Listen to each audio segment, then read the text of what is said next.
Kakarot og nakalista naghilabihan kadaghang dagko ug gagmay mga fossil. Daghang tigpanugiduki muuyon sa gipakita niining daghan ug detalyado kaayong record nga ang tanang bangunang grupo sa mga mananap kalit lang nanungha ug halos wala mausap. O kining mga espisye nga kalit lang nanungha, kalit usap na nga wagtang. Pagtuo ug ebolusyon. Pagtuo nga walay basihanan. Nganong daghang iladong evolusyonista mo insister nga tinuod ang macroevolution. Ang prominenteng evolusyonista nga si Richard Lewontin, prangkang misulat nga daghang siyentipiko motuo dayon sa wala ka pamatud nga pangangkon sa siyensya. Kaya ang ilang una-una sirado na sa pagtuo sa material nga mga butang, imbis sa espiritual nga mga butang. Daghang siyentipiko dili motuo nga posibleng dunay intelihenteng tigdisenyo, kay sumala sa gisulat ni Lewontin, dili gayud kami makadawat nga dunay maglalalang. Bahin niini, ang sosyologo nga si Rodney Stark gikuntlo sa Scientific American nga nagingon. Mga 200 ka tuig nang giduso ang ideya na kung gusto kang makabato panghuna-huna nga sama sa siyentipiko, kinahanglan dili ka magpa-impluwensya sa relihiyon. Siya dugang miingon nga sa mga universidad nga nanawid-duki, ang mga siyentipikong nagtuobyos nagpakahinumlang. Kung mutuo ka man ugali nga tinuod ang macroevolution, kinahanglan mutuo pud ka nga ang agnostiko ug ateistang mga siyentipiko dili magpadala sa ilang personal nga pagtuo bahin sa ilang eksplanasyon sa mga nadiskubrihan sa siyensya. Kinahanglan motuo ka nga napatungha sa mutasyon ug natural selection ang tanang matang sa kinabuhi. Bisag ipakita sa usa ka siglong panugituki nga wala kayo'y bukus bagong espisye ang napatungha pinaaging mutasyon. Kinahanglan motuo ka nga ang tanang linalang anam-anam na usabigan sa usa lang ka ginikanan.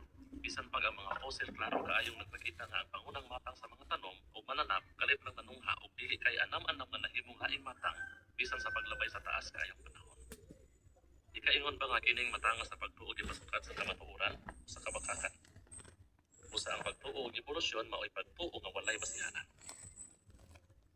Ani apay dugang impormasyon. Unsay imong tubag? Unsay imong itubag sa pangangkon nga ang microevolution kuno mao'y pamatuod nga dunay nahitabong macroevolution? Nganong hinungdanon ang ebidensya nga gipakita sa fossil nga ang kadaghanang espisye wala kayo'y kausaban paglabay sa taas kaayong panahon? Siyensya ug ang asoy sa Henesis. Daghang tawo moingon nga nagkasumpaki ang siyensya ug ang asoy sa Biblia bahin sa paglalang. Apan ang tinuod nga nagkasumpaki, dili ang siyensya ug ang Biblia, kundi ang siyensya ug ang ideya sa mga fundamentalistang Kristohanon. Ang uban kanila mo insister nga sumala pa kuno sa Biblia, ang paglalang sa universo gihimo sulod sa unom katag 24 oras nga adlaw, mga 10,000 ka tuig kanhi. Apan ang Biblia wala magtudlo niana. Kung gitudlo pa kana sa Biblia, nan ang daghang kaplag sa siyensya sa miaging usa ka gatos ka tuig, makapaduha-duha sa gipamulong sa Biblia. Gipakita sa pagtuon sa Biblia nga wala kini magkasumpaki sa nadiskubrihan sa siyensya. Busa ang mga saksi ni Jehova dili modawat sa gitudlo sa mga fundamentalistang Kristohanon, tung nagtuo nga ang pagpanglalang gihimo sulod sa unom katag 24 oras nga adlaw. Ang mosunod mao gayud ang gitudlo sa Biblia. Kanus ang nagsugod ang sinugdanan. Ang asoy sa Henesis gisugdan sa simple apan sa persadong mga pulong. Sa sinugdan gidalang sa Dios ang mga langit ug ang yuta. Henesis 1:1. Daghang eskolar sa Biblia muuyon nga kining mga pulonga naghubit sa usa ka buhat sa paglalang kalahi sa mga adlaw sa paglalang nga gisaysay sugod sa bersikulo 3. Lalom kini kahulugan.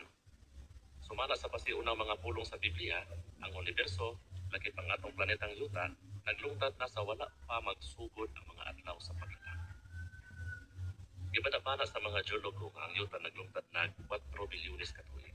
O gibanabana sa mga astronomo nga ang universo naglungtad nag mga 15 bilyones ka tuig. Kinibang ilang nadiskubrihan o tingali ang mga kausaban unya sa ilang pagsabot sa edad sa yuta o sa universo nagkasumpaki sa giingon sa Henesis 1:1? Wala. Ang Biblia wala maghisgot og eksaktong edad sa mga langit o sa yuta. Ang siyensya ug ang Biblia wala magkasumpaki. Unsa kataas ang mga adlaw sa paglalang? Kumusta ang gipaskon sa mga adlaw sa paglalang? Literal ba kining tag 24 oras? Mao kanay pagtuo sa uban kaya magsusulat sa Henesis nga si Moises, naghisgot sa adlaw human sa unang adlaw nga paglalang subanan sa siniman ng tingpapay. Usa ang matag-usong ka adlaw sa paglalang, mao'y literal nga 24 oras. Nahiuyon pa kini sa giingon sa Henesis. Ang Ang Hebrehanong pulong nga giubad og adlaw, mahimong magpasabot og lain-laing gitasgon sa panahon, dili lang 24 oras. Pananglitan, sa nagsumaryo bahin sa pagpanglalang sa Dios, giisgutan ni Moises ang tanang uno ka adlaw nga paglalang ingon usa ka adlaw. Dugang pa, sa unang adlaw sa paglalang, gitawag sa Dios ang kahayag nga adlaw, apan ang kangit-ngit iyang gitawag nga gabi, Henesis 1:5. Dinhi, bahin lang sa 24 oras na yugto ang gihubit sa terminong adlaw. Usa wala kayo'y giingon ang Biblia nga 24 oras lang ang gitasgon sa matag usa ka adlaw, apan lang. Nan, unsa kataas ang mga adlaw sa paglalang? Walay giingon ang Biblia. Apan ang mga pulong sa Henesis Kapitulo 1:2 nagpakita nga taas niyadto sa panahon ng mga adlaw. Anong kayo pulong sa paglalang? Napod tay tarik, natampak, napod tay lagaw, napod tay bangon sa dagat, dagko, guwapalabas, isda, Ang universo naglungtad na sa wala pa magsugod. Ang ayugto o mga adlaw sa paglalang, makatabang sa pagsubad sa daghang isyu, bahin sa asoy sa paglalang.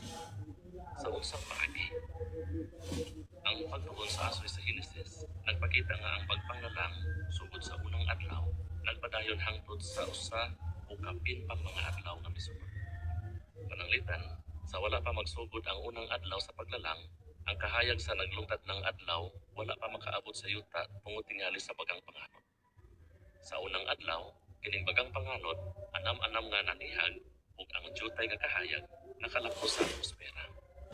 Sa footnote, sa asoy kung unsay nahitabo sa unang adlaw, ang Hebrehanong pulong nga gigamit para sa kahayag maoy or sumala sa komon nga pagsabot niya. Apan sa ikaupat nga adlaw, ang pulong nga gigamit maoy maor nga nagtumong sa tinubdan sa kahayag. Balik sa parabong. Sa ikaduhang adlaw, ang atmosfera nagkatinaw nga nakamugnag hawan tali sa bagang panganod ug sa dagat. Sa ikaupat nga adlaw, ang atmosfera nagkatinaw pagayod hangtod makita na ang adlaw ug bulan diha sa kalangitan. Henesis 1:14 hangtod 16.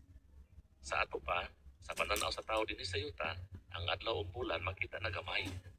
Kining tanan anam-anam nga nahitabo. Ang asoy sa Henesis nag-ingon usab nga ang atmosfera nagkatinaw nga sa ikalimang adlaw nanungha ang bak-an nga mga linalang sama sa mga insekto ug mga langgam.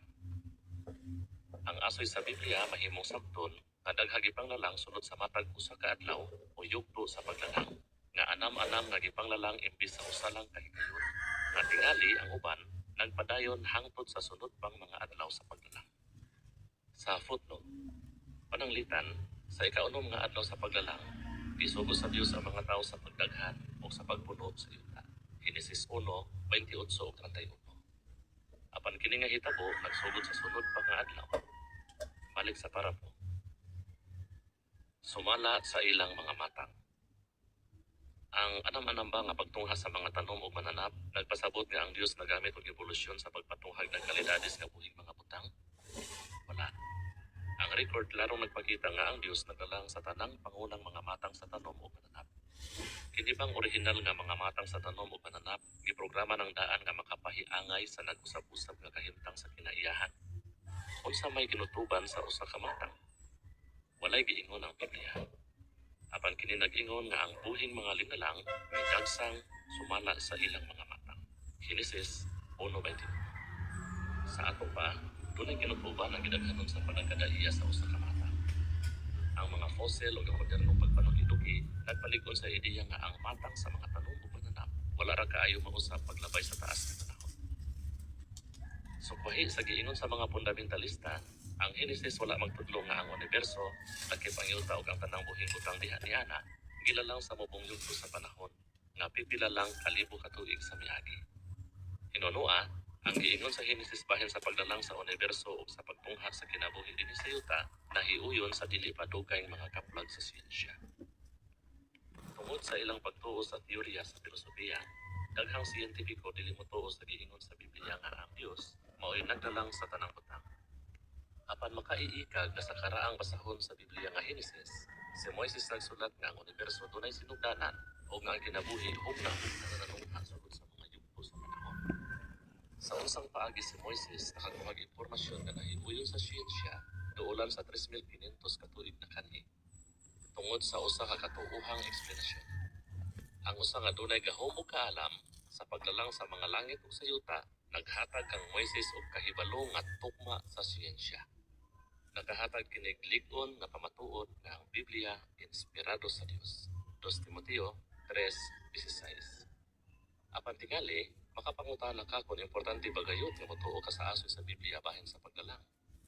Tagda ang makapakumbinser nga mga rason kung nganong angay kang motuo.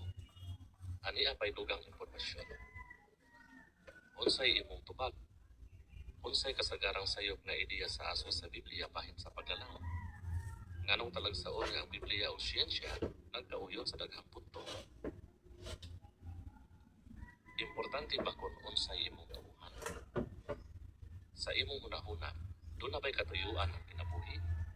Ang evolusyonistang si William B. Provine nag-ingon, ang atong nakatunan sa evolusyon dakog impluwensya sa atong pagsabot sa kahulugan sa kinabuhi. Unsay iyang konklusyon? Wala kayo'y katuyuan ang kinabuhi sa tao. Walang kung unsay gipasabot niya ng mga kulungan. Kung walay katuyuan ang kinabuhi, nang walay kapuslanan ang imong pagkinabuhi gawa sa paghimog pipila lang kamaayong mga binuhatan o tingali sa pagpasa sa imong mga gene ngadto sa imong anak. Ini kamatay nimo, ikaw mohunong na sa paglungtad.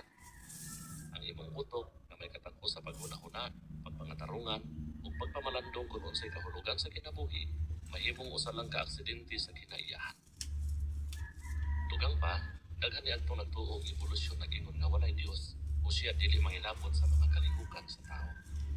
Bisag asa pa ni ana, ang atong kaugmaon mahimong magaganda lang sa mga politiko, mga magtutudlo o mga lider sa relihiyon. Kung hugman sumala sa nahimo niini mga tawhana, ang kagubot, panagbangi o korupsyon na naghatag og kadaot sa katilingban, dili gayud mahanaw.